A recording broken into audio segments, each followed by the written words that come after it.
광주광역시 운남동에 위치한 더불어 노인복지관에서 출발해서 어르신들의 사회경제 모델, 협동 모델로서 출발했습니다.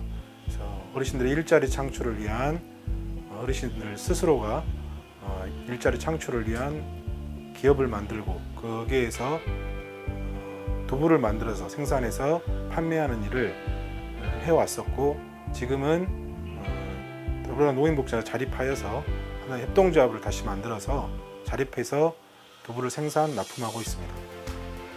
저희들의 말 장점이라면 저희들은 물론 이제 다른 대기업의 두부가 많이 나와 있지만 이 수익을 통해서 어르신들 일자리를 창출하는, 확장하는 사회경제적 역할들을 해나가는 장점이 있습니다.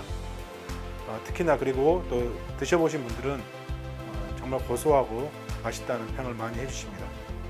제일 신경 쓰는 건 아무래도 위생과 청결이죠. 그래서 청결 깨끗한 환경에서 최대한 저희가 할 수 있는 최대한으로 깨끗하게 제품을 만들어서 납품을 하려고 노력하고 있습니다.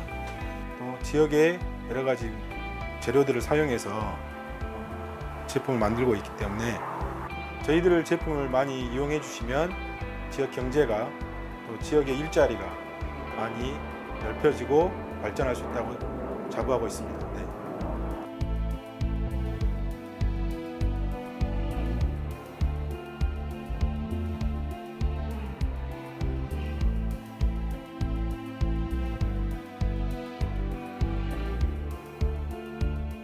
(10년간) 버섯 재배에 관련해서 많은 시행착오를 좀 겪으면서 열심히 좀 공부도 했고요.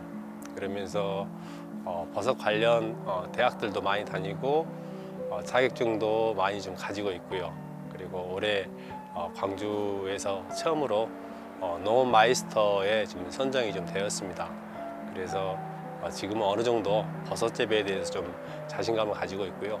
특히나 제가 마이스터가 선정됐던 가장 큰 이유가 이런 그 버섯 재배 기술 자체가 기존에 없는 방식들을 갖다 독창적으로 만들어낸 것에 대해 인정을 좀 받았기 때문에 마이스터가 됐는데, 그에 부응하고자 좀 열심히 앞으로 많은 사람들에게 버섯을 좀 알리고 더 건강하고 안전한 버섯을 생산하기 위해서 열심히 좀 노력을 하겠습니다. 기존에 이제 표고버섯을 재배하는 방법은 크게 두 가지로 참나무로 우리가 봐왔던 기존의 참나무로 재배하는 방법이 있고요.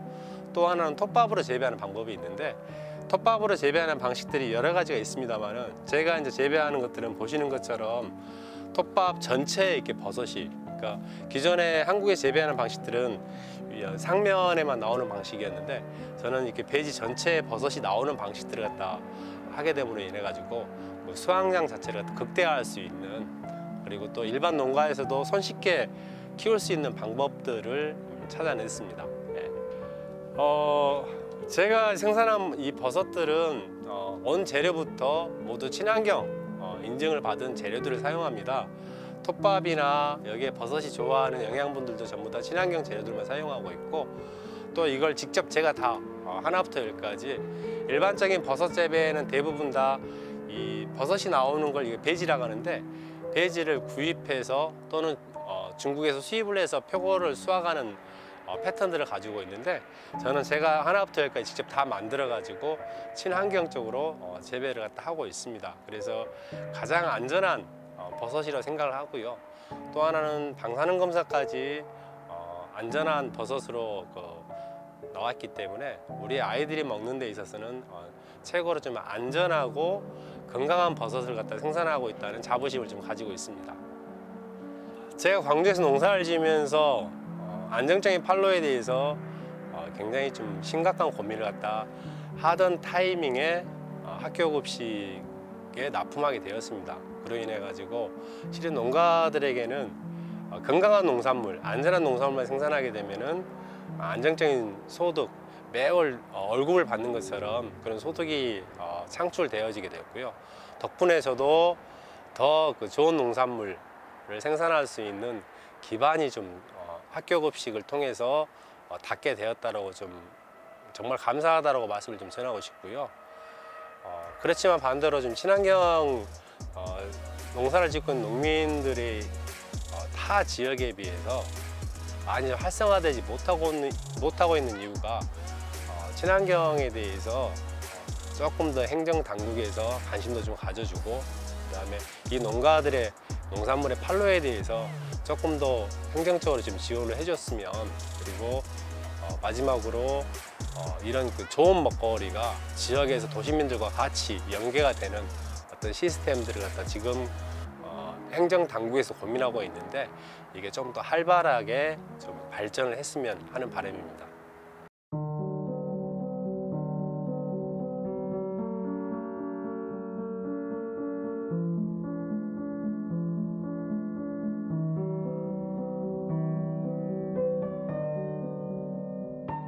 이쪽으로 기농한 지 15년 됐어요.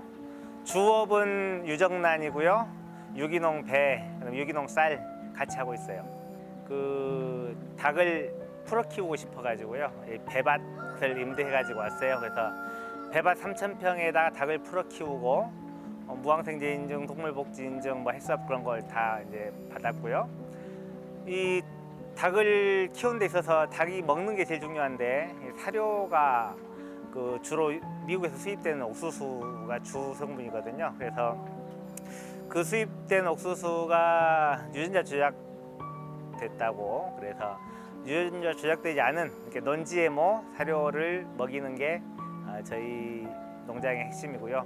그 다음에 달걀에 보면 사육 환경 표시가 있어요. 달걀에 1, 2, 3, 4번 번호가 찍혀 있거든요. 그러니까 저희는 동물복지 자유방목 1번. 그래서 1번은 전국에 몇 개 없거든요. 그게 뭐 저희 자랑이라고 할 수 있죠. 일단은 애들이 먹는 거잖아요. 애들이 먹는 거니까 제일 먼저는 이제 식품의 안전이 제일 우선이잖아요. 그래서 달걀은 최대한 신선한 거, 그래서 당일 나온 것을 배송하려고 하고, 토요일, 일요일은 이제 뭐 이틀 걸린 게 가기도 하지만은 보통은 당일 낳은 달걀이 바로 가요. 그리고 애들 지금 한참 자라나는 애들이기 때문에 특히나 강조하는 게 non-GMO, 유전자 조작된 것들이 나중에, 지금 먹은 것들이 나중에 10년, 20년 돼서 애들한테 나타날 효과가 나타나니까 사료를 non-GMO로 하는 것을 특히 신경을 쓰고요. 그 다음에 그 일반 사료뿐만 아니고 저희가 동네에서 같이 이제 순환농법이라고 하죠. 저희 닭똥을 동네 사람들이 퇴비로 쓰고 동네에서 추수하고 난 부산물들을 가져와서 저희가 자가 발효 사료를 만들어서 먹이는 거, 뭐 그런 것들을 특히 신경 쓰고 있어요. 수량 조절하는 게 좀 많이 힘들어요.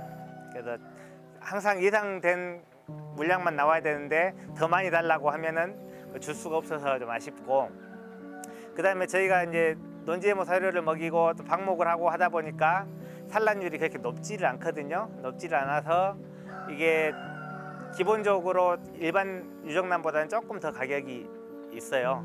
근데 이제 뭐 애들한테 좋은 것을 먹이고 싶은 거니까 그만큼의 더 투자를 하는 거죠. 더 좋은 사료를 먹이고 방목을 하고. 그리고 지금 얘들은 밤 되면, 지금 이제 해가 지어서 밤 되면 자려고 준비하고 있잖아요. 일반 양계장은 불을 켜놓고 밤에도 알을 낳게 만드는데, 저희는 그냥 자연 그대로 키우기 때문에 산란율이 좀 낮을 수밖에 없다. 그러면은 가격이 조금 더 높아질 수밖에 없다. 그리고 달걀을 딱 선택을 하실 때 사육 환경 번호를 꼭 보시라고 말씀드리고 싶어요. 달걀 끝에 항상 1, 2, 3, 4번 중에 하나가 적혀져 있으니까 1번인지, 1번은 방목에서 키우는 것이다, 2번은 그냥 평사에 키우는 것이다, 그렇게 아시고, 3번은 케이지, 4번은 진짜 좁은 케이지. 그러니까 그런 걸 보고 1번 달걀을 골라서 드시는 게 좋은 달걀이다 생각하시면 될 것 같아요.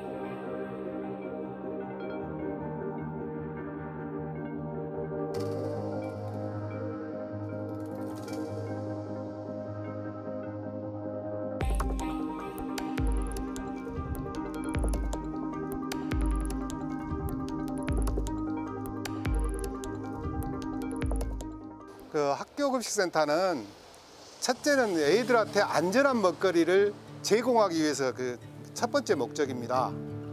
두 번째 목적이 그런 학교급식을 제공하면서 우리 관내 아니면은 농민들, 중소농들의 소득을 향상시켜 가지고 우리 농민들과 이 학교 소비자들과의 관계 속에서 어떻게 하면 서로 상생할 것인가, 이런 그 의미 속에서 생겨난 거죠. 이게 공유 경제, 그런 의미 속에서 이제 생겨난 겁니다. 뭐 사회적 경제라고도 이야기할 수가 있고요. 우리 흙을 살리자는 이제 그런 취지에서 친환경 농산물로만 지금 우리 학교급센터에서는 제공을 하고 있습니다.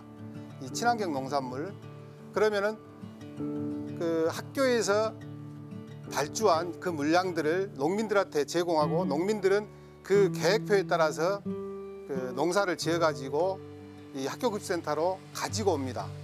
그러면 그 학교급센터는 이것을 모아 가지고 학교에 공급하는 시스템입니다. 공급하는 식재료가 처음에는 이 친환경 농산물을 많이 그 광산구에서 생산을 못했어요. 그러나 이제 이렇게 시간이 가다 보니까 이 안정적인 판로가 생기다 보니까 농민들이 많이 참여하게 됐습니다. 그래가지고 거기에 이제 그 1년 내내 먹는 것들, 양파나 감자, 뭐 방울토마토, 뭐 이런 것들은 지금 이제 광산구 관내 농민들이 거기다 이제 재배하는 이제 시스템으로 이렇게 발전을 했고요. 그 다음에 이제 소량으로 하는 것 자체는 우리 광산구에서 그 생산할 수가 없는 부분들도 있습니다. 그런 것들은 그 타 지역 농산물들이라도 친환경 농산물들은 우리들이 그 공급 협력업체를 통해서 지금 공급을 받고 있습니다. 지금 한 5년 정도 이렇게 학교급센터를 하다 보니까 안정적인 판로가 생기거든요. 농민들도 이제 그것을 제일 원합니다. 중소농들은 농민들은 그것을 원하기 때문에 아, 판로가 생기네 하면서 이제 양파나 1년 내내 하는 이제 금액이 좀 크게 되는 것들은 이제 농가가 한두 농가씩 더 생기고 서너 농가가 지금 경쟁하는 체제로 이제 이게 변했어요.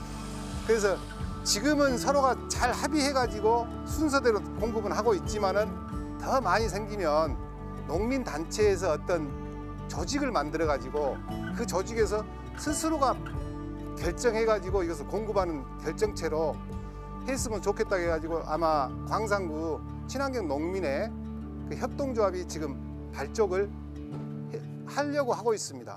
하고 지금 이제 뭐 친환경 하는 농민들끼리 주기적으로 모이는 걸로 알고 있습니다. 지금 그 학교 급식이라는 것 자체가 굉장히 그 난립을 해가지고 선생님들이 굉장히 애를 먹었어요. 그런데 학교 급식센터가 생겨가지고 이 농산물들을 일괄적으로 공급을 해주니까 굉장히 그 만족해하는 것이고요. 가격 편차가 우리는 그 시중에서 가격이 비싸고 그랬을 때는 우리 것도 덩달아 비싸지고 그 시중에서 가격이 싸다고 해갖고 내리고 이런 구조는 아닙니다. 우리 학교급식센터는 시중의 가격이 올라가더라도 그 일정 정도 가격대를 형성하고 시중 가격이 떨어지더라도 농민들한테는 일정 소득을 보장해주는 이런 시스템으로 가기 위해서 학교급식센터가 만들어진 겁니다. 선생님들은 그런 부분에 있어서 굉장히 만족해 하시는 것 같고, 두 번째가 이제 품위 문제인데, 친환경 농산물은 일반 농산물, 그 농약을 치거나 그렇게 한 농산물보다는 좀 품위가 떨어져요. 그런데 이제 한 5년 하다 보니 선생님도 많이 이해를 해주고 친환경 농산물은 좀 품위가 떨어지는 것 자체를 이해를 하는 수준입니다.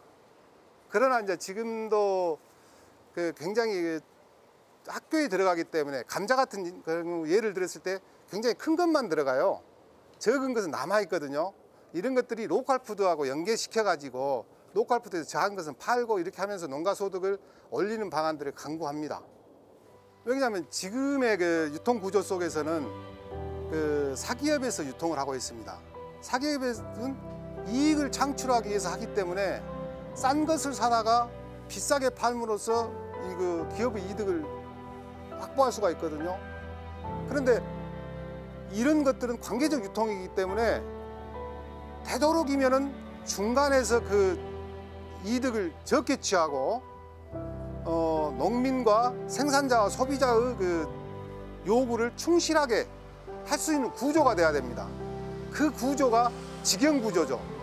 이것을 위탁이나 다른 형식으로 이게 했을 때는 그 위탁하는 업체의 그 이익을 위해서 두 소비자와 생산자가 희생되는 거죠. 그래서 이제 광산구는 이것을 직영으로 시작하게 됐습니다.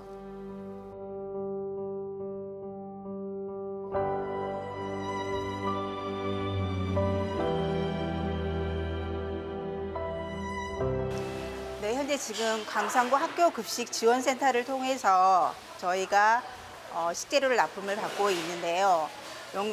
농산물이라든지 현재 지금 일부 가공식품에 한해서 현재 지금 받고 있습니다.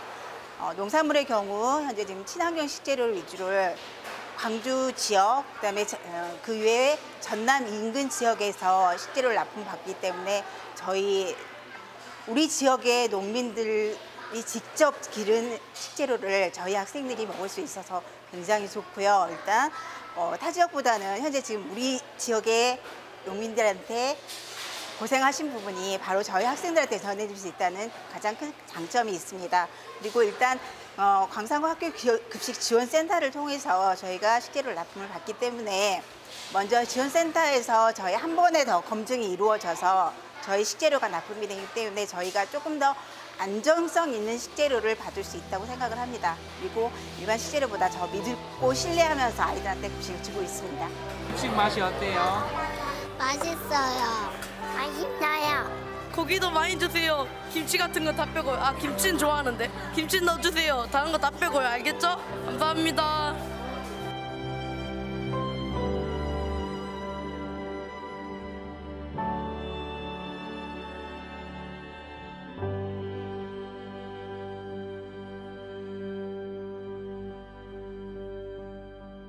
지역경제 활력 프로젝트 우리 동네 새로워짐 제17회 로컬 푸드에 대해서 이야기를 나누는 시간입니다. 요즘 광산구가 공공급식과 도농 상생 모델이 좀 뜨고 있습니다. 특히 이제 로컬 푸드 운동이 많이 뜨고 있는데요. 이런 지역에서 농산물을 생산해서 지역에서 소비하는 선순환 체계를 만들어가고 계신 분들과 함께 오늘 광산구의 공공급식 및 도농 상생 모델에 대해서 얘기를 나눠보고자 합니다. 이 학교급식은 이제 친환경 농산물의 가장 큰 소비처라고 이렇게 할 수가 있는데 강주에서 우리 광산구에서 이것이 어떻게 지금 현황이 되어 있는지 우리 센터장님께서 먼저 소개해 주시죠. 광산구는 굉장한 친환경 농산물의 잠재력을 가지고 있고 또한 그런 그 맹아들이 광산구에는 잠재하고 있죠. 특히 도농 복합 도시이기 때문에 소비지하고 이렇게 가깝게 인접해 있기 때문에 이건 뭐 이야기로 할 것이 아니라 뭐 엄청난 잠재력이라고 할 수 있는데 그것을 지금 못 깨우고 있는 실정입니다. 지금 그래서 우리 호남대학교에서는 그 광산구 어린이 급식 지원센터도 운영하고 있고 또 광주 광역시 공공급식관리 지원센터도 동시에 운영을 하고 있다고 들었습니다. 이 두 개가 뭐 역할은 좀 다르지만은 아무래도 이런 친환경 농산물을 통한 로컬 푸드라는 차원에서 본다면 이 활용이 잘 이루어져야 될 것을 보는데 지금 현황이 어떠신지 소개해 주시죠. 네네. 지금 그 호남대학교에서 위탁 운영하고 있는 광산구 어린이급식관리지원센터의 경우에는 지역 내에 있는 어린이집이라든지 유치원 그리고 지역 아동센터 등 약 한 580여 개소가 있는데 그 중에서 한 370여 개소의 급식 업무를 지원하고 있습니다. 그리고 공공급식관리지원센터의 경우에는 강주시하고 관 내에 요양시설이라든지 또는 이제 장애시설에 저희가 이제 급식관리 업무를 지원하고 있는데요. 실질적으로 저희 그 주 업무가 식자재를 공급하거나 식자재 납품에 대한 지원 업무를 하고 있지는 않거든요. 네, 그런데 이제 지금 이제 주제처럼 저희가 이제 공공급식 부분이기 때문에 실질적으로 친환경 농산물이라든지 로컬 푸드를 이용할 수 있는 부분에 있어서 좀 앞장서야 된다고 생각을 하고 있고요. 또 실질적으로 저희가 이제 교육, 영양교육이라든지 위생교육을 많이 하고 있는데 그 관련 이제 종사자라든지 또는 이제 어린이들이라든지 학부모 대상으로 영양교육을 실시하고 있습니다. 그래서 그런 거를 이용해서 지역의 친환경 농산물이라든지 또는 로컬 푸드 이용에 대한 것들을 교육을 한다면 우리 지역에서 나는 농산물 그 바른 먹거리에 대한 이용을 촉진할 수 있지 않을까라는 생각은 가지고 있습니다.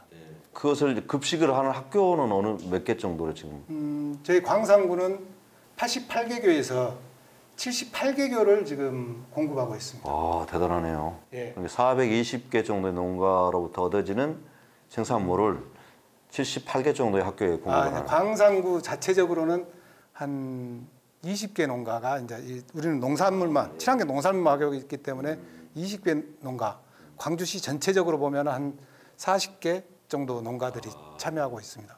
뭐 전국적으로는 뭐 그러니까 그 중심에서 아무튼 이걸 연결하는 그 시스템이 바로 광산구 급식지원센터다. 예. 그렇습니다. 예, 아이고 큰일입니다. 이런 이제 방금 이야기했던 상생과 이렇게 순환의 공생의 이렇게 먹거리 시스템을 위해서 뭐 이렇게 좀 좋은 시스템, 거버넌스 같은 게 만들어졌으면 좋겠는데, 그럼 혹시 그런 것에 대한 제안 같은 게 있으십니까? 아무래도 저희 이제 공공급식 부분은 이제 저희가 이제 교육을 담당하고 있다 보니까 이제 교육을 통한 이제 그런 이제 확대를 좀 이제 깨야 될 것 같은데요. 저희가 지금 내년에 내가 사는 지역에서 생산되는 먹거리를 가지고 만든 요리라는 그 레시피북을 좀 발간할 계획이 있고요. 그리고 또 보육기관 원장님이라든지 또는 학부모 대상으로 그 안내문이라든지 또는 가정통신문을 통해서 이런 지역 농산물, 로컬 푸드에 대한 내용을 조금 이제 안내 책자를 보내서 좀 이제 어떤 장점이라든지 그런 이용을 좀 확대할 수 있는 방안으로 교육을 할 예정이 있습니다. 그래서 이런 부분들이 좀 일회성 교육이 아니라 장기적인 좀 목표를 수립하고 어떤 그런 이제 비전을 수립을 해서 좀 지속적으로 이런 교육이 이루어질 수 있도록 저희 급식관리지원센터에서 좀 할 거고요. 모르겠습니다. 그 서울시에서 먹거리 마스터 플랜이 있는 걸로 알고 있습니다. 그래서 그와 같이 장기적인 비전, 목표를 수립해서 어떤 이제 지속 가능한 먹거리 공동체를 좀 만들 수 있도록 호남대 급식관리지원센터가 좀 노력을 해보도록 하겠습니다. 예, 기대하겠습니다. 네. 저기 우리 하순정 주치님, 그 현장을 이렇게 돌아 보실 때 아마 이분들이 갖고 잘 하려고 하는데 부딪히는 애로사항 같은 게 좀 많이 있었을 것 같아요.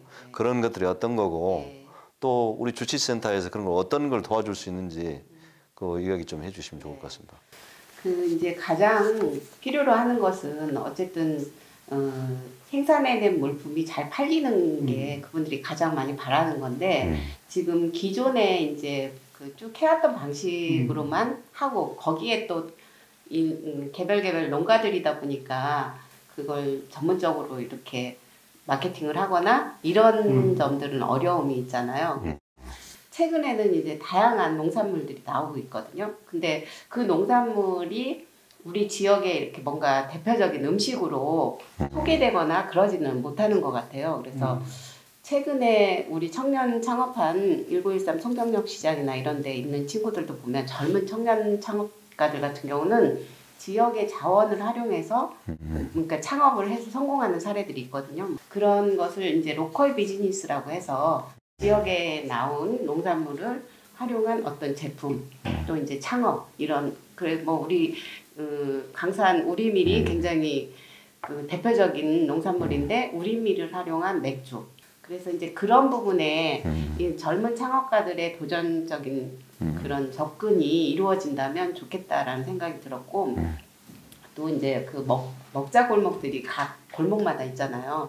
그 먹자 골목에서 우리 특정한 농산물을 좀 공급을 한다든지 이런 서로가 협력해서 뭔가 이렇게 상생의 구조를 만들어 간다면 농가들도 이제 새로운 출구가 되지 않을까. 네. 상생 먹거리 운동에 대해서 저희가 이야기를 나눠봤는데 광산구 학교급식지원센터를 중심으로 해가지고 저희가 좀 농가들에 대해서 조금 더 컨설팅도 하고 지원을 좀 많이 해서 이분들이 좋은 먹거리를 생산하게 하고 더 잘되게 유통 잘되게 해주도록 하고 그걸 또 모아서 시민 다수에게 이렇게 좋은 먹거리를 확산시켜주는 급식센터 역할들을 좀 하고 호남대학교는 그게 필요한 교육이랄까 그 새로운 레시피 뭐 요즘 뜨는 음식 이런 것들을 좀 잘 만들어 주시면 더욱 효과적일 것 같습니다. 그래서 이렇게 구청과 급식지원센터, 호남대학교, 그다음에 기업주식센터들이 함께 연결해서 이 시스템을 좀 도와주면 이게 서로 돕는 협동 시스템 아니겠습니까? 그렇게 해가지고 순환과 상생이라고 하죠. 순환과 상생, 순환과 상생의 거버넌스 협동 시스템을 성공리 만들어가지고 이 공공급식과 상생 먹거리 운동을 활성화시킬 수 있지 않을까. 이렇게 결론을 맺어봅니다. 아유, 좋은 결론 같습니다. 예, 오늘 이렇게 바쁜 시간에도 불구하고 참여해 주셔서 좋은 말씀 나눠주신 세 분의 전문가님들께 감사드리면서 인사하고 끝내도록 하겠습니다. 감사합니다.